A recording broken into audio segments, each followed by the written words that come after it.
Bonjour à tous. Alors je voudrais aujourd'hui vous parler d'un sujet fondamental qui est de vous dévoiler, Bezrat Hashem, le secret de la tchouva qu'a écrit le Rav Mordechai Zatzal dans le Mahamar Mordechai. Alors la Gemara ramène dans Yoma qu'il y a différents types de fautes dans la Torah qui nécessitent une tchouva différente. Par exemple, il écrit dans la Gemara, dans Yoma, que quelqu'un qui transgresse une mitzvah positive, par exemple quelqu'un qui n'a pas mis les tefilines, alors dès qu'il fait le tchouva, dès qu'il va se repentir sincèrement de sa faute, on lui pardonne tout de suite. Continue la Gemara, quelqu'un qui transgresse une interdiction négative, parce que vous savez qu'il y a une mitzvot positive et une mitzvot négative, par exemple quelqu'un qui a mangé un aliment interdit, alors c'est plus compliqué, il faut non seulement faire tchouva, mais il faudra également l'expiation du jour de Yom Kippour pour obtenir le pardon divin. Continue la Gemara, si maintenant on transgresse des fautes qui sont beaucoup plus graves, où il y a des peines de karet, de retranchement ou de mort qui sont décidées par le Beddin, alors là c'est beaucoup plus compliqué. Il faut non seulement faire tchouva, en plus il faut l'expiation de Yom Kippour, en plus il faut des souffrances pour pouvoir vraiment arriver à l'expiation totale de la faute. Et finit la Gemara, et si quelqu'un que Dieu préserve a profané le nom divin, ce qu'on appelle le Chilul Hashem, en général c'est quelqu'un qui va transgresser la Torah en public de manière claire devant tout le monde, alors là nous dit la Gemara, il faut non seulement la tchouva, non seulement le jour de Yom Kippour, également les souffrances, et il faudra que la personne meure pour pouvoir expier cette faute. Et alors là je voudrais vous demander une question, quelque chose qui n'est pas clair du tout, parce que vous savez bien, vous l'avez entendu comme moi, que d'autres textes du Talmud nous disent par exemple que En davar omed ifna tchouva, rien ne résiste à la tchouva. Il est écrit dans les sages que quand quelqu'un fait tchouva, on lui pardonne toutes ses fautes, on ne lui rappelle aucune de ses fautes. Il y a beaucoup d'autres textes où on ne rappelle pas toutes ces conditions, qu'il faut Yom Kippour, qu'il faut des souffrances. Alors demande à Rav Mordechai Eliyahu, je ne comprends pas. Soit on me dit que la tchouva efface toutes les fautes, d'accord, soit on me dit que la tchouva, ça ne suffit pas, il faut encore d'autres choses. Alors c'est pas très clair. Alors répond le Rav qu'en fait il n'y a pas de contradiction entre les textes. Quand le Talmud dans Yoma parle que la tchouva n'est pas suffisante, qu'il faut également le jour de Yom Kippour, également des souffrances et des fois même également mourir, on parle d'une tchouva par crainte. Par crainte, quelqu'un qui a peur, il a peur d'être puni de Dieu, alors il fait tchouva. Alors lui effectivement la tchouva ne suffira pas, il faudra qu'il passe par tout le processus qui est écrit dans la Gemara. Mais quelqu'un qui fait tchouva par amour d'Hachem, quelqu'un qui aime Dieu, qui veut se rapprocher de lui, qui veut se purifier, alors là, la tchouva seule suffit. Il n'y a pas besoin ni de souffrance, ni de mort, ni de rien du tout, même pour les fautes les plus graves. Alors maintenant, vous allez me dire, mais comment on peut définir la tchouva par amour? Alors là, le Rav ramène le Rabbeinu Yonah. Vous savez, Rabbeinu Yonah, c'est un des grands maîtres du Moyen-Âge qui a écrit un livre entier sur la tchouva qui s'appelle Shaarei Tchouva. Écrit le Rabbeinu Yonah que même quelqu'un qui a profané le nom de Dieu en public, même quelqu'un qui a fait les pires fautes, eh bien, si en plus de la tchouva, il s'adonne à l'étude approfondie de la Torah, eh bien, on lui pardonne complètement ses fautes, sans souffrance, sans mort, même sans Yom Kippour. Comme ça nous dit le Rabbeinu Yonah. Alors c'est quelque chose de très fort, on ne se rend pas compte de la puissance de l'étude de la Torah, jusqu'à quel point l'étude de la Torah peut nous apporter l'expiation de nos fautes. Alors la Gemara raconte dans Rosh Hashanah qu'il y avait une famille à Jérusalem qui malheureusement les enfants mouraient très jeunes l'un après l'autre, 7 ans, 8 ans, 9 ans, 10 ans. La famille ne comprenait pas qu'est-ce qui se passait. Alors ils sont allés voir le maître de l'époque, s'appelait Rabbi Yochanan ben Zakkai, qui était le chef spirituel du peuple juif. Alors Rabbi Yochanan ben Zakkai, qui était très perspicace, leur dit tout de suite, vous devez certainement descendre de la famille d'Élie.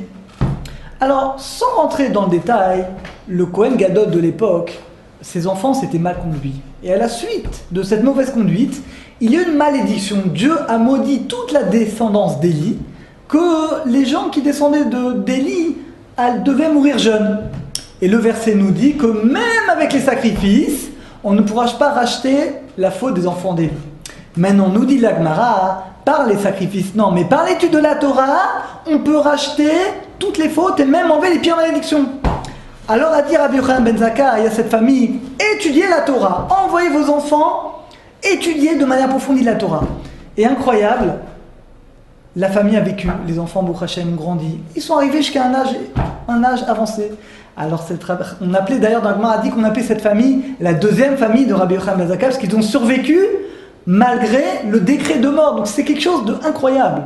Il y a une malédiction sur une famille, une malédiction qui provient de Dieu directement, que ces gens doivent mourir jeunes, pour X raisons, on n'a pas le temps d'entrer dans les détails, eh bien, par l'étude de la Torah, on peut annuler cette malédiction. L'étude de la Torah est une force d'expiation qui dépasse tous les niveaux, toutes les mitzvot et tout ce qu'on peut faire. Et ça, c'est ce qu'on voit dans sa Gemara. C'est pour ça que le prophète Oshéa, quand il va parler de la Tchouva, il dit comme ça, il dit « Shuva Israël ad Hashem Elokecha ». Il dit « Reviens Israël à l'Éternel ton Dieu ». Et il poursuit « Keru imachem devarim veshuvu el Hashem ». Prenez avec vous des paroles et revenez vers Hashem. Pourquoi le prophète dit « Prenez des paroles » ? C'est quoi « Prenez des paroles » ? Explique le Rav que les paroles, on parle des paroles de la Torah. Quelqu'un qui veut revenir à Hachem, ça ne suffit pas de faire tchouva. La vraie tchouva, la tchouva complète, c'est la tchouva qui est accompagnée de l'étude de la Torah. Ces deux choses ensemble permettent d'expier et permet d'annuler tous les décrets, même y compris des malédictions que Dieu lui-même aurait proférées contre quelqu'un. Ce qui, a priori, paraît complètement incroyable. Que Dieu maintenant a maudit, a décidé que quelqu'un devait mourir jeune, et bien par le mérite de la Torah, on peut annuler ce décret et arriver à un âge très élevé.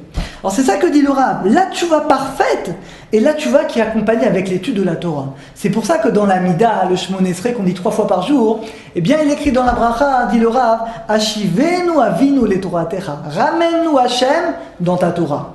Et seulement après c'est écrit, Vekarvenu malkenu lavodatecha, rapproche-nous de toi, et vachazirenu bitchouva shelema lefelecha, et permets-nous Hachem, aide-nous à faire tchouva. C'est-à-dire que la Torah nous dit d'abord tu dois revenir à la Torah, d'abord tu dois étudier la Torah, après seulement Hachem dit tu peux revenir vers moi.